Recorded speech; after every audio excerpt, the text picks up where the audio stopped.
My son sat at the will reading with an arrogant smirk, convinced I would get absolutely nothing from his mother's $34 million estate. But when the lawyer read a single sentence, everything changed. The smirk vanished from Dustin's face, and he started screaming so loudly the office walls seemed to shake. Before we continue, please like the video, subscribe to the channel, and let us know in the comments where you're listening from. The coffee mug slipped from my hands, crashing against the linoleum floor and shattering into pieces, just as Mrs. Henderson's voice rose through the thin apartment wall. "Your damn sprinklers are flooding my begonias again, Jerry," she bellowed. I grabbed a dish towel and knelt among the ceramic shards. 65 years old and still cleaning up messes that weren't entirely my fault. The automatic sprinkler system I'd installed last month had a loose joint that, every 3 days, sent a jet of water over the property line. I tried to explain the repair schedule to my neighbor, but patience wasn't exactly Eleanor Henderson's greatest virtue.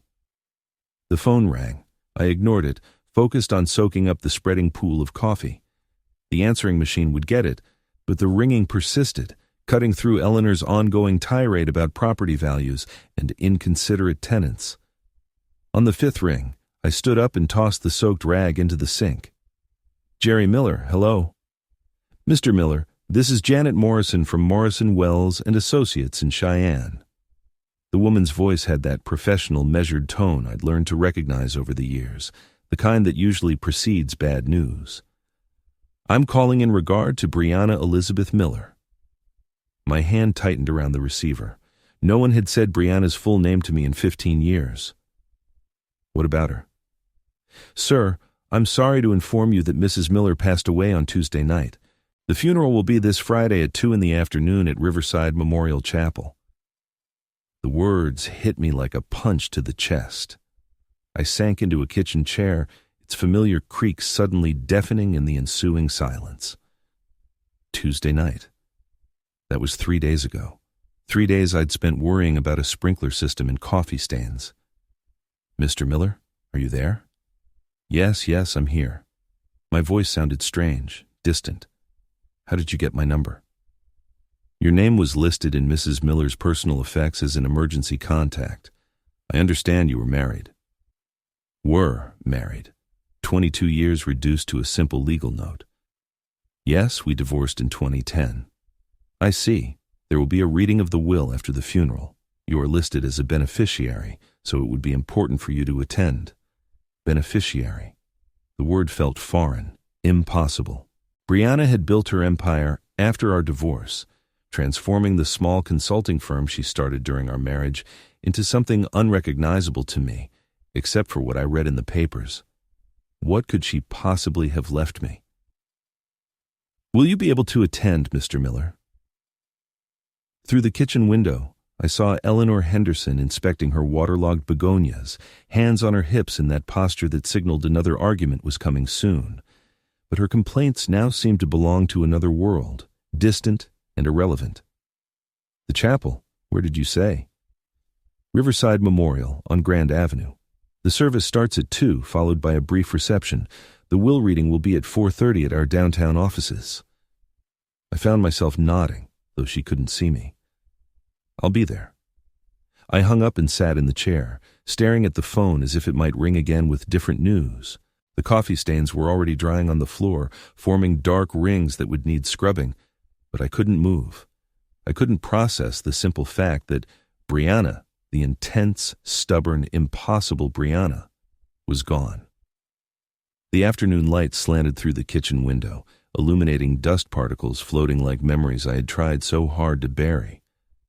As I sat there, the name Brianna Elizabeth Miller echoed in my mind, each syllable pulling me back in time, until I found myself, once again, at Murphy's Diner on a cold February afternoon in 1987. She was there, in a red wool coat, arguing heatedly with the manager about his hiring practices. "Are you telling me you won't consider female candidates for the weekend manager position because they can't handle the pressure?" Her voice, clear and unyielding, filled the nearly empty diner. "That is the most ridiculous thing I've heard all week."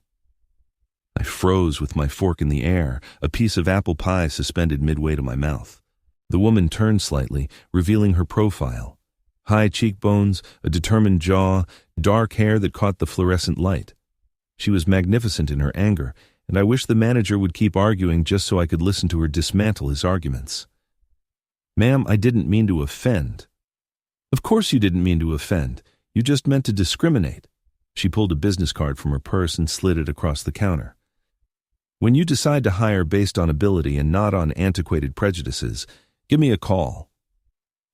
The bell on the door chimed as she left, and the diner suddenly felt smaller, drained of energy.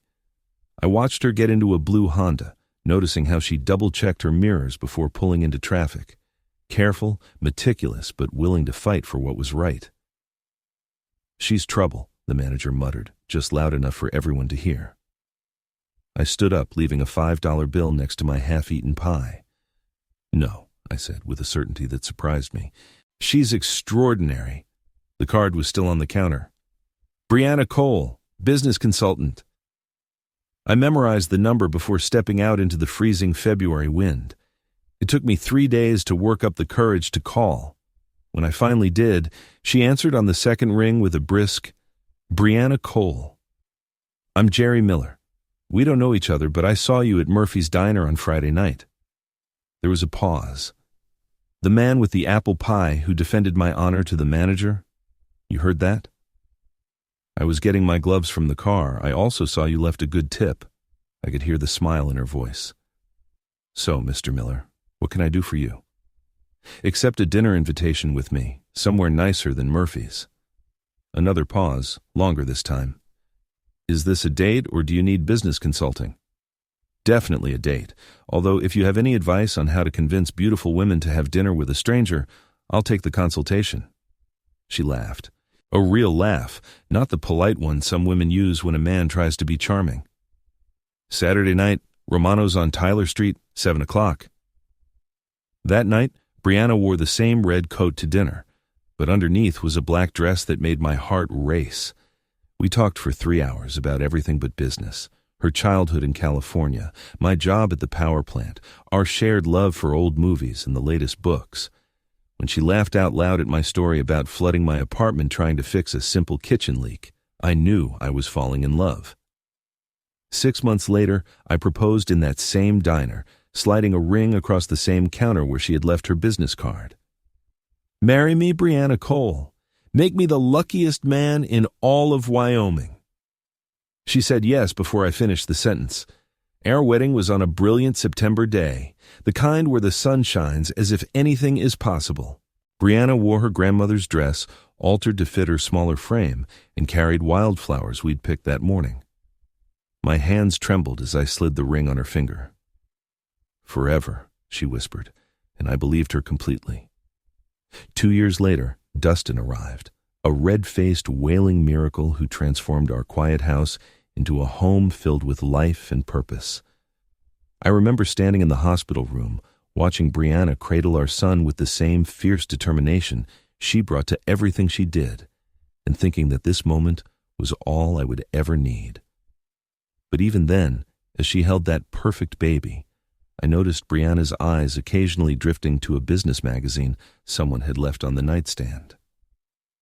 As Dustin grew from a toddler to a schoolboy, I started noticing things I'd previously overlooked. When he turned 7, Brianna bought him a computer.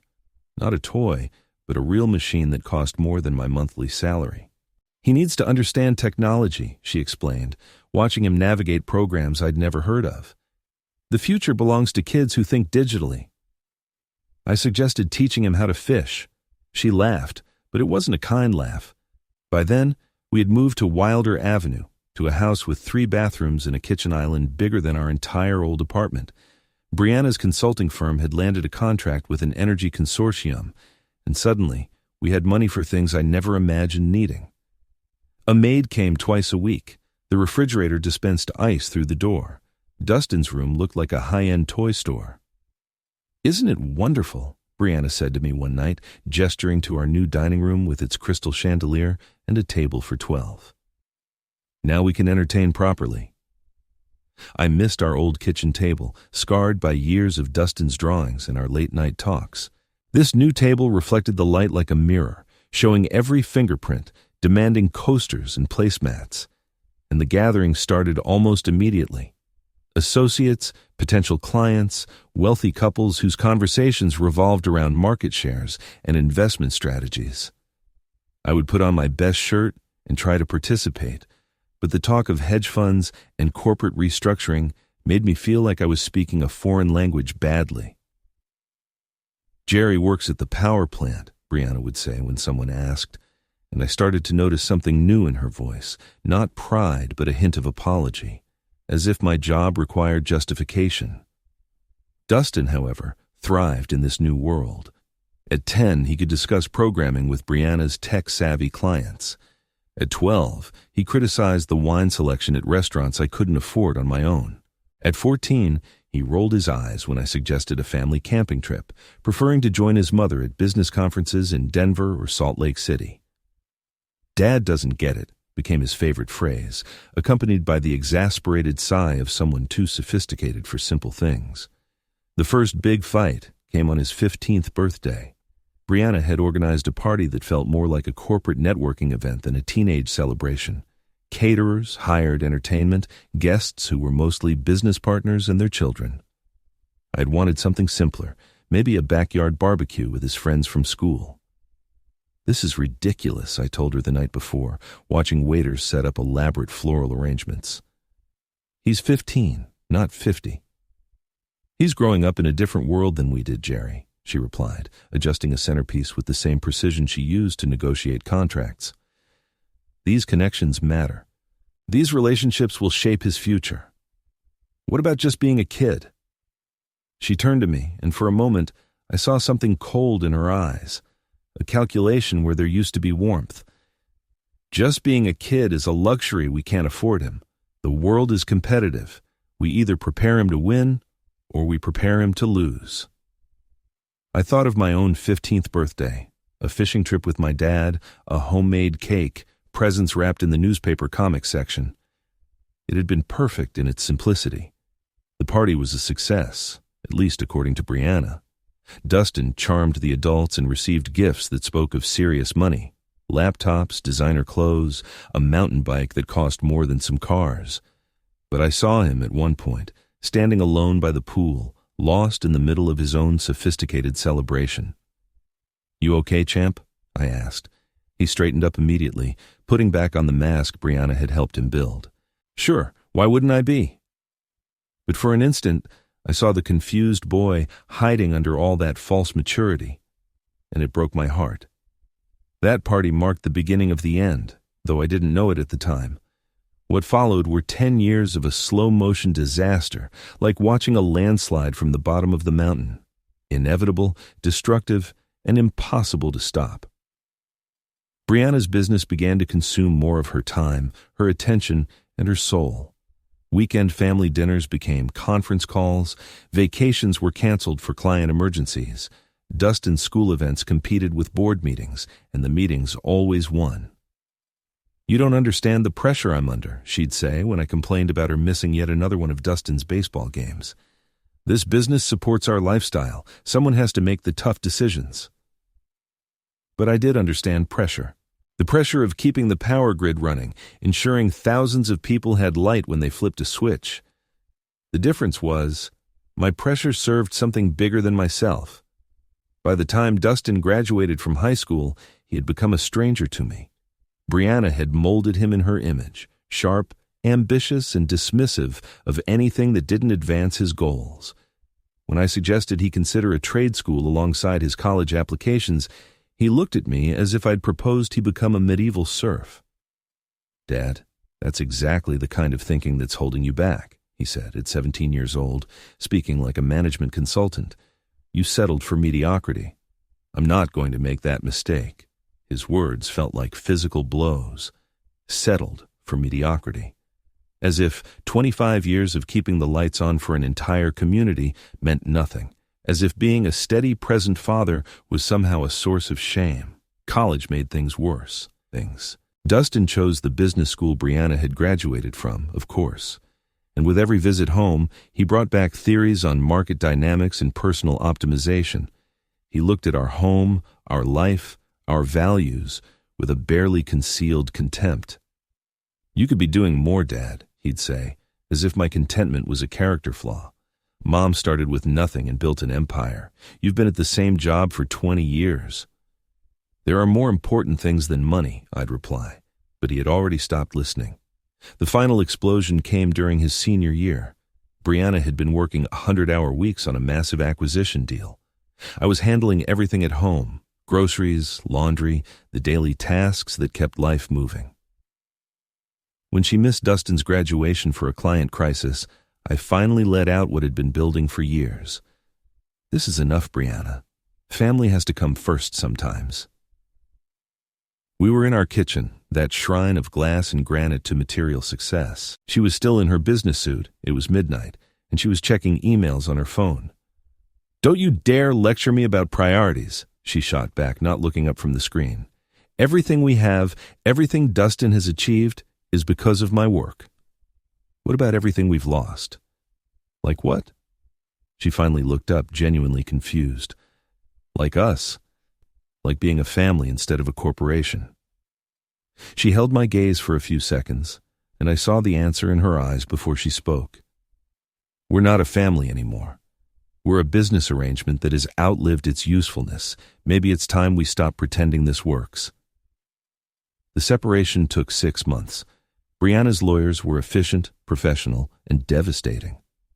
I was left with the house on Maple Street, our first home, which she had kept as a rental property, and just enough to live modestly. She kept everything else, including Dustin's absolute loyalty. "You're holding him back too," he told me in one of our last conversations before he moved to Denver to work for his mother's company. "All your talk about guilt and family values and the simple life. It's toxic, Dad.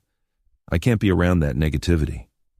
And then I was alone, in an empty house, surrounded by boxes filled with memories of a life that had apparently meant nothing to the people I had loved most. 15 years later, the afternoon light was fading outside my apartment window. The coffee had gone cold. The ceramic shards were still scattered on the floor.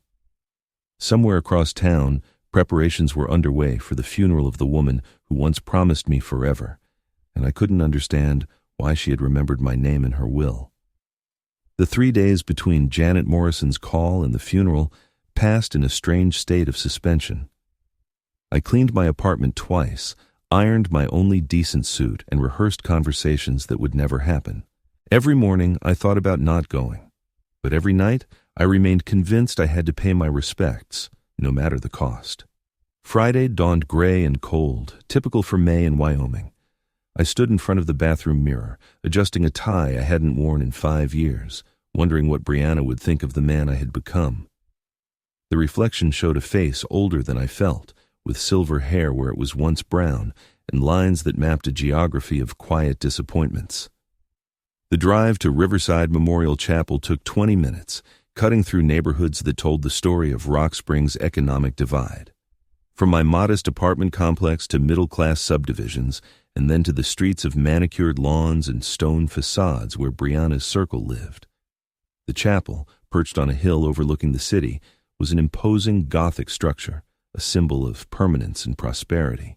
Cars lined the circular driveway: Mercedes, BMWs, several Teslas that likely cost more than my best year's income.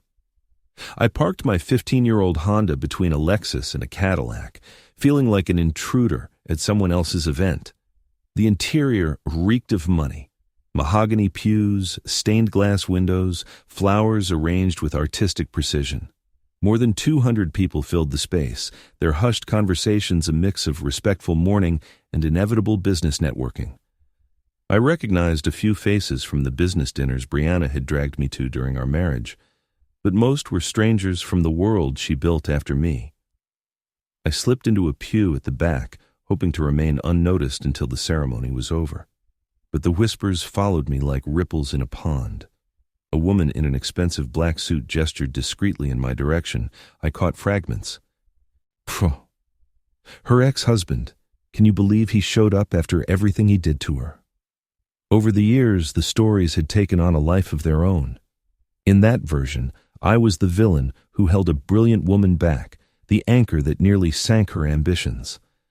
I learned long ago that it's pointless to fight narratives that give others the comfort of simple explanations. "Dad!" The voice cut through the chapel's murmur like a blade. I looked up to see Dustin striding down the aisle, his face a mask of disbelief and barely contained rage. At 37, he had inherited Brianna's sharp features and commanding presence.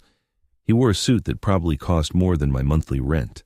Self-assurance dripped from his every gesture. The expensive watch, the perfect haircut, the erect posture of someone who had never doubted his place in the world. "What are you doing here?" His voice echoed in the chapel, drawing stares and silencing conversations. I stood slowly, meeting his gaze. "I came to pay my respects.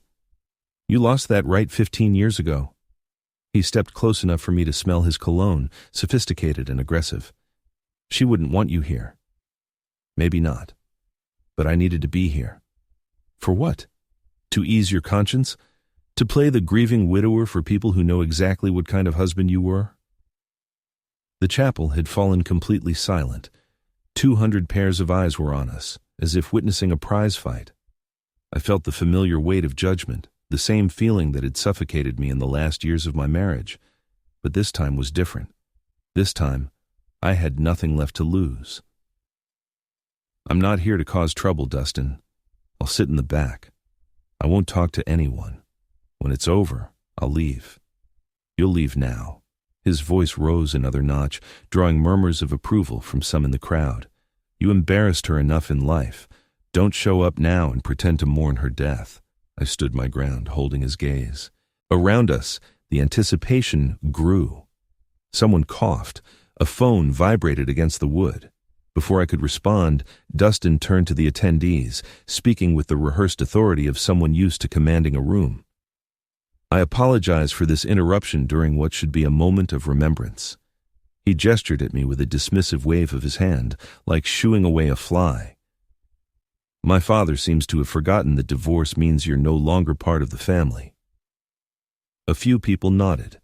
Someone whispered their approval. I felt the heat rise in my cheeks, but forced myself to remain calm. "For those who don't know," Dustin continued, gaining confidence with every word, "this is Jerry Miller, the man who spent 22 years holding back one of the most brilliant women this city has ever seen. While my mother was building an empire that employed hundreds of people, he was content to punch a clock and complain about her ambition." "Dustin, that's enough." My voice came out harder than I intended. "Enough? Why?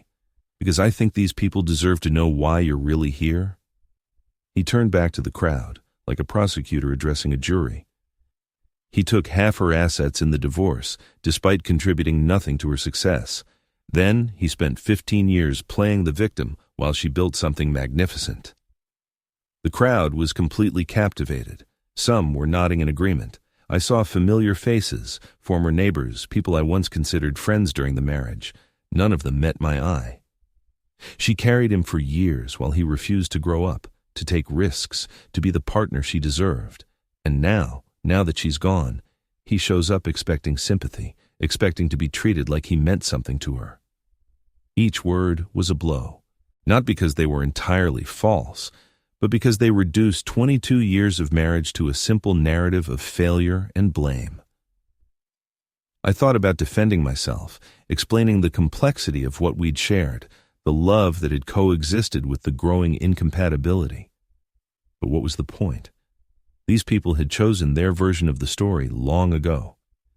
"My mother died building something that will outlive us all," Dustin concluded, his voice thick with conviction.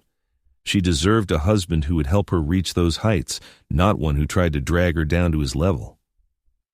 The chapel fell silent. I stood there, completely exposed, feeling the weight of 200 judgmental stares. Part of me wanted to leave, to escape further humiliation. But another part, the part that had loved Brianna Cole more than anything in the world, refused to be driven from her final farewell. "Are you finished?" I asked quietly. Dustin's eyes flared with surprise. He had expected me to crumble, to retreat in shame. But when I held my ground, his confidence wavered for an instant. "I loved your mother for 40 years, I said, my voice clear in the silent chapel. 22 of them as her husband, and 18 more as someone who, despite everything that went wrong between us, always wished her the best. I'm not here to claim anything or demand recognition. I'm here because we once made promises that mattered, and I choose to honor that memory. I sat down, lacing my hands in my lap. The silence stretched uncomfortably. Dustin stood frozen in the aisle, unsure how to react to someone who wouldn't yield to his public judgment. "The service will begin in 5 minutes, someone announced from the front of the chapel, likely the funeral director trying to restore order to his meticulous ceremony. Dustin shot me one last look of contempt before striding to the front row, reserved for family.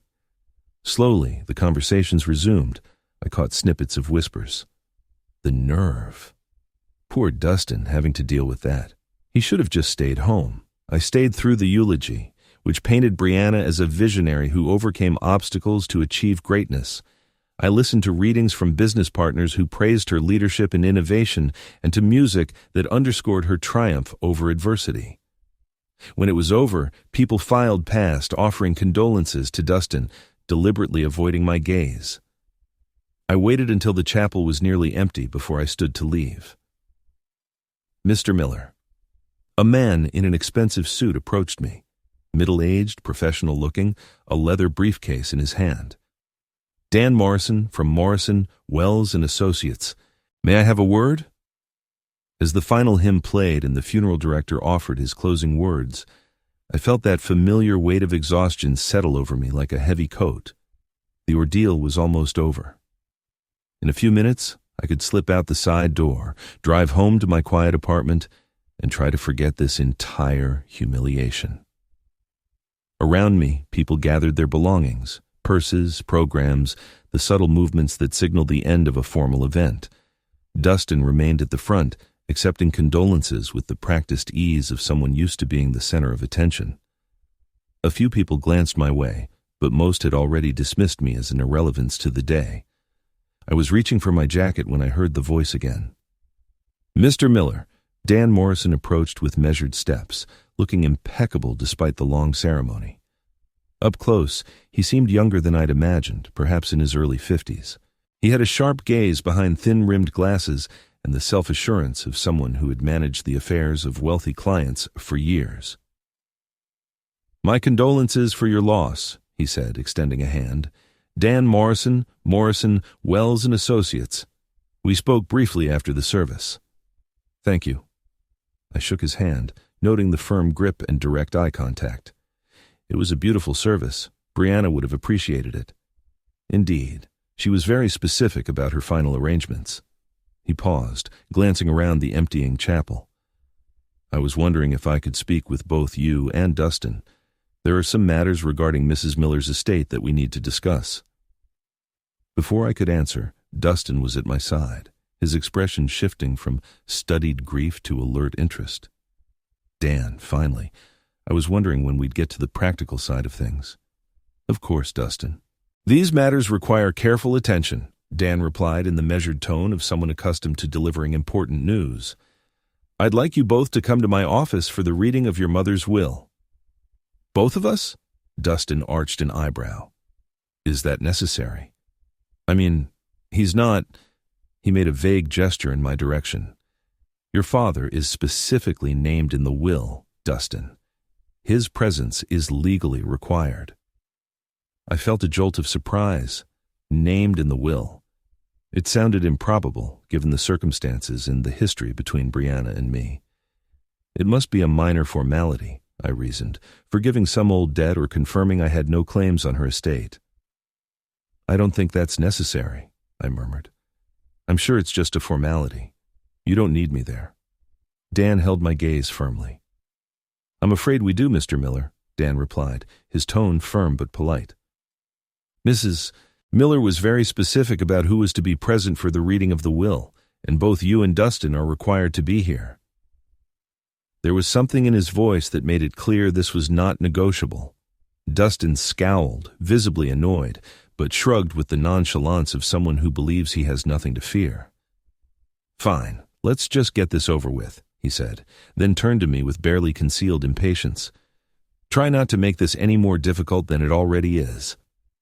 The drive to Dan's office took us 3 blocks through downtown Rock Springs, past buildings that had witnessed the city's booms and busts with the energy industry. During the ride, Dan kept up a stream of politely trivial conversation, comments on the weather, the turnout for the funeral, carefully neutral observations that revealed nothing of what was to come. His office was on the top floor of a restored Victorian building, all dark wood and shelves lined with leather-bound books, the kind of place that conveyed a sense of established success. Diplomas and certificates hung on the walls, interspersed with photos of Dan with prominent local business and political figures. It was exactly the kind of office Brianna would have chosen, prestigious but not flashy, elegant but respectful of tradition. "Please have a seat," Dan said, gesturing to 2 leather armchairs opposite his mahogany desk. Dustin claimed the seat closer to Dan, leaving me the one slightly further away. It felt appropriate, given my peripheral role in this affair. Dan settled behind his desk and opened a thick folder, extracting several legal documents with the precision of someone who had performed this ritual countless times. The afternoon light filtered through the tall windows, illuminating dust motes that danced in the air like tiny spirits in the room's sudden stillness. "Before we begin," Dan said, adjusting his glasses, "I want to express my condolences again. Brianna was not only a valued client but someone I considered a friend. Her loss is deeply felt by all who knew her." Dustin nodded solemnly. I remained silent, unsure of the proper response from someone whose relationship with the deceased had been so complicated. Dan picked up the first document, several pages bound in a blue cover, and cleared his throat. "This is the last will and testament of Brianna Elizabeth Miller, signed on March 15, 2024, and duly witnessed according to the laws of the state of Wyoming. This document supersedes any and all previous wills and was drafted just 14 months ago." I couldn't help but wonder what had prompted her to update her will so recently. Was she sick, or had something happened to make her contemplate her own mortality? The will confirms that Mrs. Miller was of sound mind and disposing memory at the time of its creation and not acting under duress or undue influence. Dan continued in the formal cadence of a legal proceeding, each word spoken with precision. Dustin leaned forward slightly, his hands clasped together. I could see the anticipation in his posture, a man ready to claim his inheritance, to fully step into the empire his mother had built. Dan turned to the second page, his glasses catching the light as he read in a measured tone. "I make the following specific bequests and devises," he read. "To my beloved son, Dustin Michael Miller, I bequeath the family residence located at 847 Wilder Avenue, along with all its furnishings, artwork, and personal property contained therein." A satisfied smile spread across Dustin's face. The Wilder house was worth at least $800,000. A sprawling property with mountain views and more than enough space to entertain his business contacts. "Furthermore," Dan continued, "I bequeath to Dustin the sum of $500,000 to be transferred from my primary investment account within 60 days of the will's validation. $500,000 plus the house." I watched Dustin's reaction carefully. He was smiling, yes, but I noticed a slight flicker in his expression. While it was a substantial sum, he knew Brianna's business empire was worth far, far more. Where was the rest? Where was the company? That's very generous, of course," Dustin said, trying to mask the question in his voice. "But what about Mom's stake in the company, the firm?" Dan set the first page aside and picked up the next, his face remaining professionally neutral. "I am proceeding with the specific bequests, Dustin. Please allow me to finish reading the relevant sections." I shifted in my seat, feeling more and more like an intruder in an intimate family moment. $500,000 was more money than I'd seen in several lifetimes, and combined with the house, it secured Dustin a comfortable future. It was logical. He was her son, her natural successor, the heir she had groomed for her world. "The bequest to Dustin," Dan continued, "comes with the following conditions. The inheritance is contingent upon his continued employment at Miller Consulting Solutions for a minimum of 2 years from the date of this will's execution, or until such time as the company is sold or dissolved." Dustin frowned, puzzled. Conditions? What kind of conditions? And what does that mean, the company is sold? Who would sell it? I am merely reading the will as it is written, Dustin. These are your mother's words, not mine. A tension I hadn't felt before began to creep into the room. Dustin's confident posture shifted, his hands slowly opening and closing in his lap. I found myself leaning forward, caught up in the unexpected turn of events. Let me get this straight, Dustin said, his tone taking on the sharp edge I'd heard in the chapel. I get the house and $500,000, but with strings attached, and you're talking about selling the company. That makes no sense. Mom would never have sold the company. It was her entire life. Dan took off his glasses and cleaned them slowly, as if buying time before continuing. When he put them back on, his gaze shifted between Dustin and me with an expression I couldn't quite read. Your mother's will contains further provisions regarding the disposition of her remaining assets, he said quietly. The company, her investment portfolio, and other significant holdings. Well, let's hear them, Dustin demanded, his patience wearing thin. What are these other provisions? I felt a growing unease as I watched the exchange. The way Dan chose his words, the almost compassionate tone that was beginning to creep into his voice, reminded me of doctors preparing to deliver bad news. Before I proceed, Dan said, leaning back slightly in his chair, I want to stress that these documents represent Mrs. Miller's final considered wishes. They were prepared after lengthy discussions and consultations, and she was absolutely resolute about their contents. The room fell into a heavy silence, broken only by the ticking of an antique clock on Dan's bookshelf. Dustin stared at the lawyer with growing apprehension, while I wondered why Brianna had insisted I'd be present for what seemed, on the surface, to be a routine family matter. Dan lifted the third page of the will, scanned it quickly, and then looked at both of us. However, he said in a tone that made my stomach clench, there are additional provisions that dramatically alter the distribution of Mrs. Miller's estate. He took off his glasses, and for the first time since we had entered his office, he looked directly at me. There was something in his expression that tied a knot in my gut, a mixture of sympathy and professional duty, as if he were about to tell me something I was not prepared to hear. The will, he continued with an even more pronounced gravity, includes provisions regarding the disposition of the remainder of Mrs. Miller's assets, which constitute the vast majority of her estate. Dustin leaned even further forward, gripping the arms of his chair.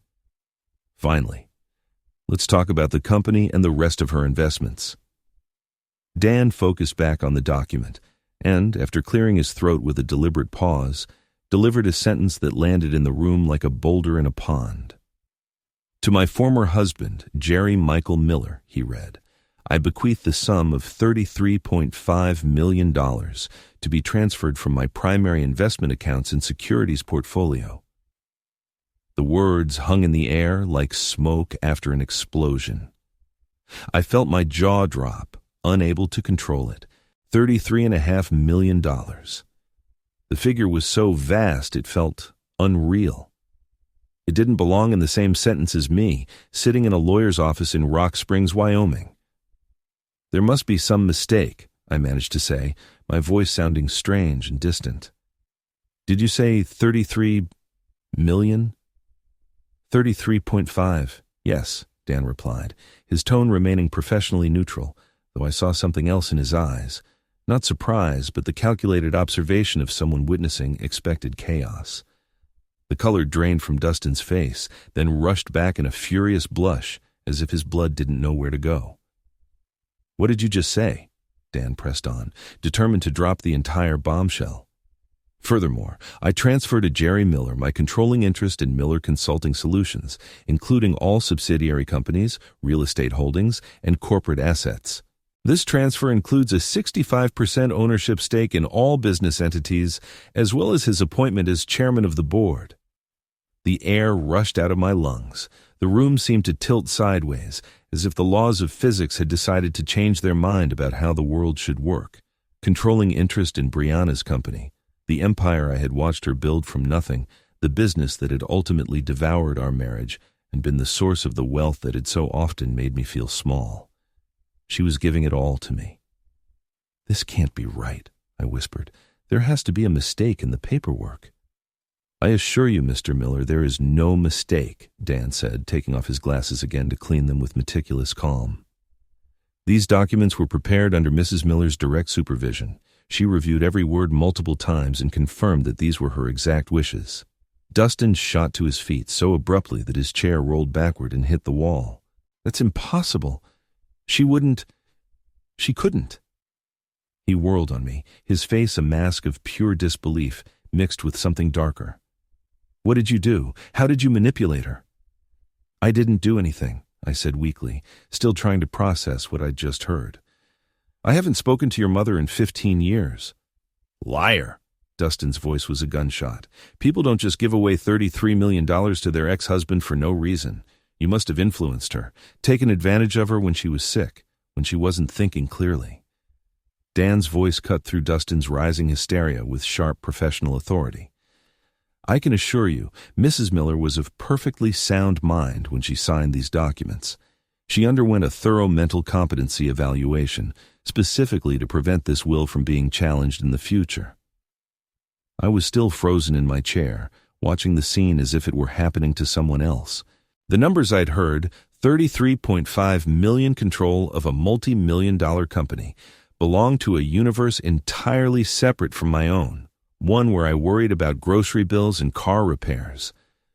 "But why?" I asked from somewhere deep inside my disbelief. "Why would she do this?" Dan gathered the will documents into a neat pile, his movements careful. "Mrs. Miller left specific instructions regarding that question, Mr. Miller. She asked me to deliver a personal message to you after reading these provisions." Dustin's face contorted with rage and betrayal. "A personal message? To him? But she cuts me out of everything that matters?" "You have received a considerable inheritance, Dustin," Dan countered calmly. $500,000 in a valuable property is more wealth than most people see in a lifetime." "Compared to what he's getting?" Dustin pointed a trembling finger at me. "We're talking about hundreds of millions in total assets. The company alone is worth more than everything else combined." The tension in the room was so thick you could taste it. Somewhere in the back of my mind, I realized my life had just changed forever, in ways I couldn't even begin to imagine. But all I could think about was the impossible fact that Brianna, stubborn, ambitious Brianna who had come to resent everything I stood for, had decided to give me everything she had built. And that's when Dustin completely lost control. "This is fraud," he screamed, his voice cracking with fury. "Criminal fraud. She was manipulated, coerced. She was mentally compromised." He turned on me, his face a wreck of rage and disbelief. "You did something to her. There's no other explanation." I shrank back in my chair, overwhelmed by the violence of his reaction. "Dustin, I swear I had no contact with your mother. I didn't even know she was sick." "Liar!" He slammed his open palm on Dan's desk, sending papers flying. "No one gives everything they've built to someone who abandoned his family, someone who couldn't even be bothered to call when she was dying." "I didn't abandon anyone," I said quietly, finding a small thread of strength. "Our marriage ended, but that doesn't mean—" "It means exactly that," Dustin interrupted, nearly shrieking. "You left us. You took your pathetic divorce settlement and disappeared into your miserable life while she built an empire. And now you expect me to believe she just decided to hand it all over to you?" Dustin's voice cut through the chaos with an edge of disbelief and raw rage. "Mr. Miller," Dan interjected with professional authority, "I understand this is difficult news, but I must insist you control yourself. These are your mother's express wishes, executed with full legal authority." Dustin turned on the lawyer, his eyes blazing. "I want every document reviewed. I want psychiatric evaluations. I want to know every contact this man had with my mother in the last 5 years." "There were no contacts," Dan replied calmly. "Mrs. Miller made that very clear when she explained her decision." "She explained her decision?" Dustin's laugh was bitter and sharp. "So she explained why she decided to betray her only son and give everything to the man who ruined her first marriage?" "She left a personal message for your father." The word father seemed to hit Dustin like a physical blow. For an instant, his fury flickered, revealing something deeper, a pain so profound it made my own chest ache. But the rage returned, twice as strong. "He is not my father," Dustin spat with contempt. "My father would have been there for her. My father would have supported her dreams instead of trying to crush them." He turned to me, his face twisted with years of accumulated resentment. "You're nothing but a failure who couldn't stand being married to someone better than you." Each word was a stab, not because they were entirely false, but because they held just enough truth to hurt. I had felt inadequate in those final years. I'd struggled under the weight of Brianna's success. I had been the one who couldn't adapt to the world she was building. "Maybe you're right," I answered quietly. "Maybe I wasn't the husband she deserved, but I never asked for this. I never expected it." "Expected it?" Dustin's voice rose another octave. "You orchestrated it. Somehow, somewhere, you got to her when she was vulnerable, when she was sick or scared." "That's enough," Dan interrupted, his professional patience finally showing cracks. "Mrs. Miller was neither sick nor vulnerable when she made these decisions. In fact, she was more clear-headed and determined than I have ever seen her." "Then why?" Dustin's voice broke slightly. "Why would she do this to me? I was everything she wanted me to be. I worked for her company. I lived the life she planned for me. I became the son she could be proud of."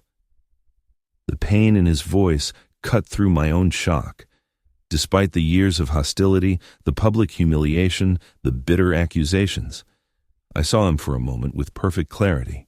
A man who had spent his entire adult life trying to earn his mother's approval, only to find that her final validation was given to someone else.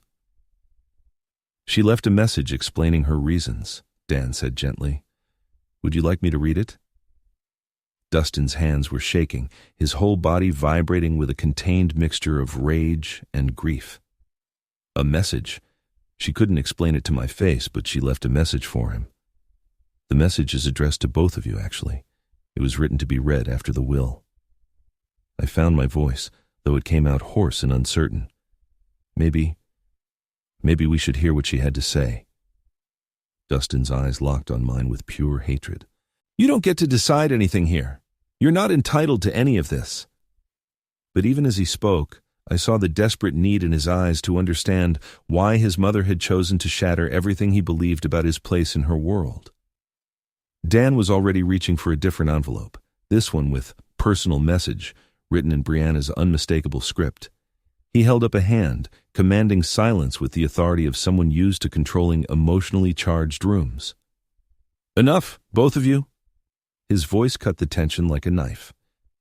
"Before this goes any further, I have something that will explain everything." He opened the manila envelope with Brianna's distinctive handwriting on the front, extracting several sheets of ivory-colored paper. Brianna knew this would be difficult. She asked me to read this personal message after the will was announced.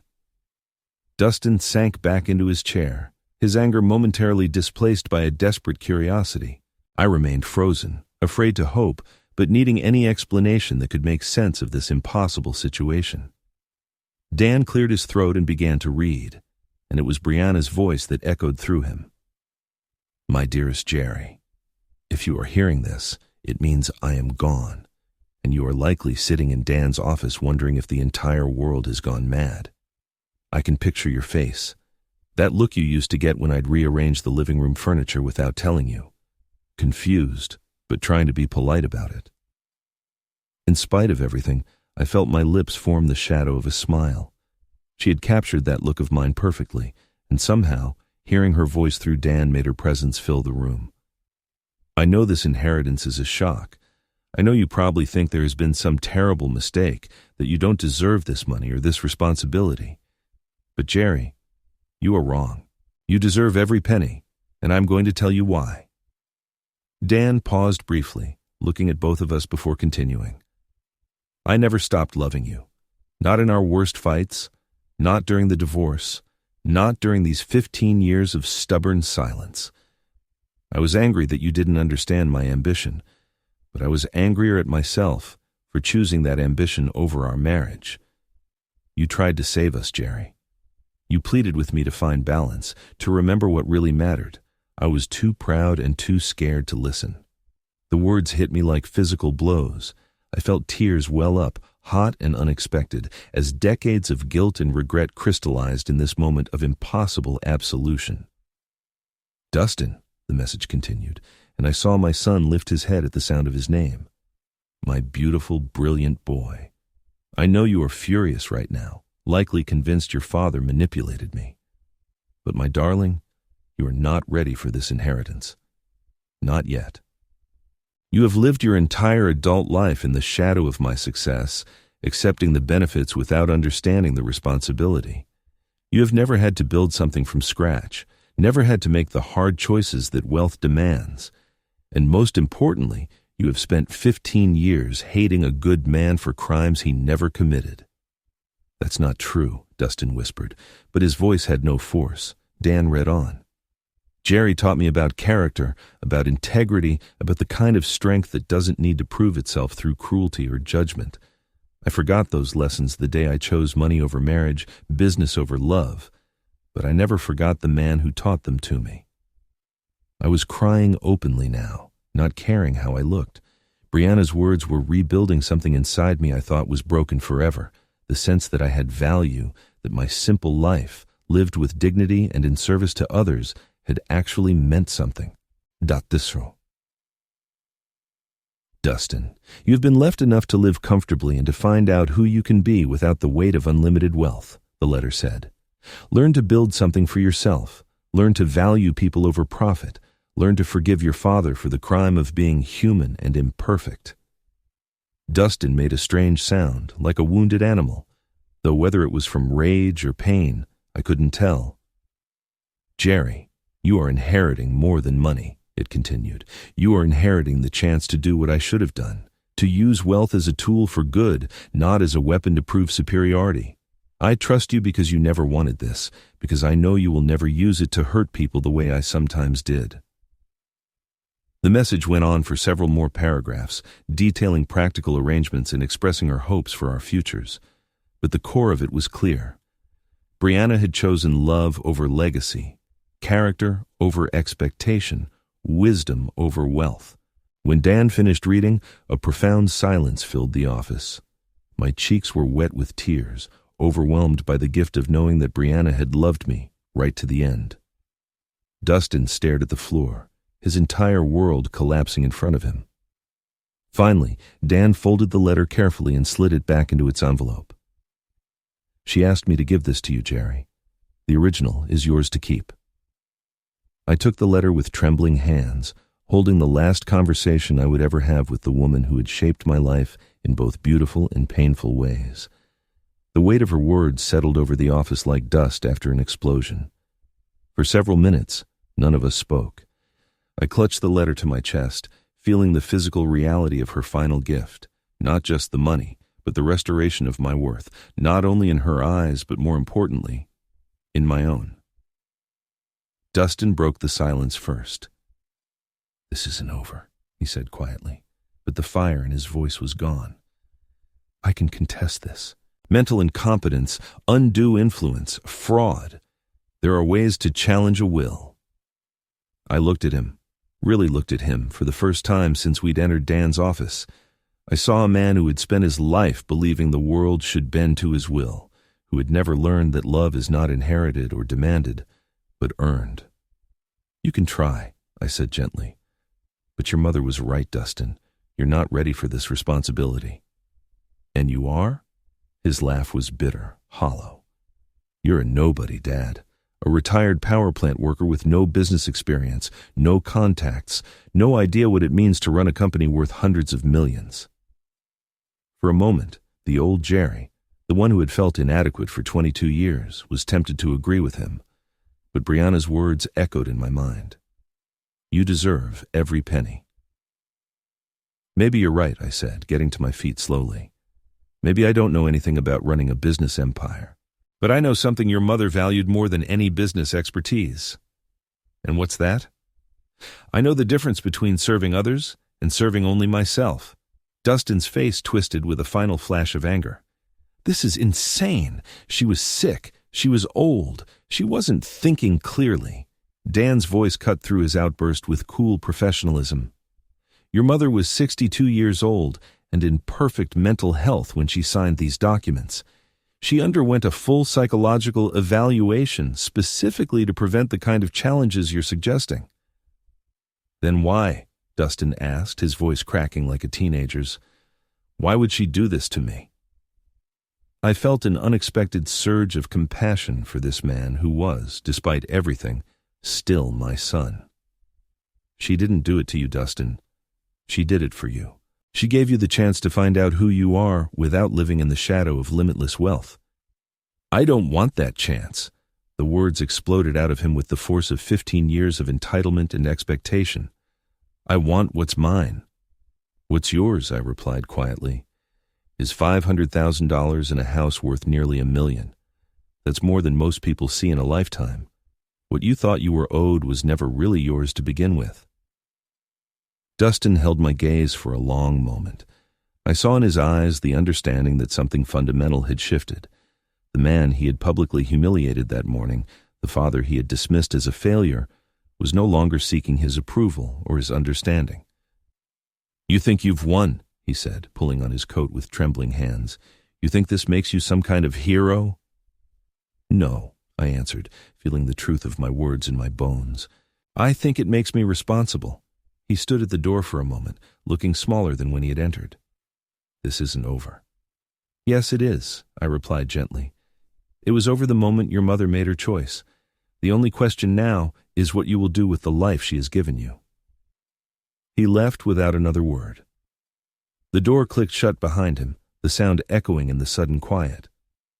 Dan began to arrange papers on his desk, the rustle of documents bringing us back to practical reality. There will be paperwork to complete, accounts to transfer, board meetings to schedule. The company's current management team is excellent. They can help you transition into your new role. I nodded, still absorbing the magnitude of what had happened. Dan, can I ask you something? Of course. Did she really love me, even after everything that went wrong between us? He smiled, the first genuine smile I'd seen all day. Jerry, she talked about you every time we met. Not about the divorce or the problems, but about the man who taught her that success without character is just an expensive failure. I walked out of that office a different man than the one who had walked in. The afternoon sun felt warmer, the air cleaner. I had work to do, responsibilities to shoulder, a company to learn and to make better. But for the first time in 15 years, I felt worthy of the challenge. I understood then that justice wasn't about revenge or vindication. It was about acknowledgement, the acknowledgement that character matters more than titles, that patience outlasts arrogance, and that love, true love, never really dies. Brianna had seen it all along, and in her final act, she had given me the chance to prove her right. If you enjoyed this story, please like this video, subscribe to the channel, and share your thoughts in the comments. To listen to the next story, click on the box to the left. Thanks for watching.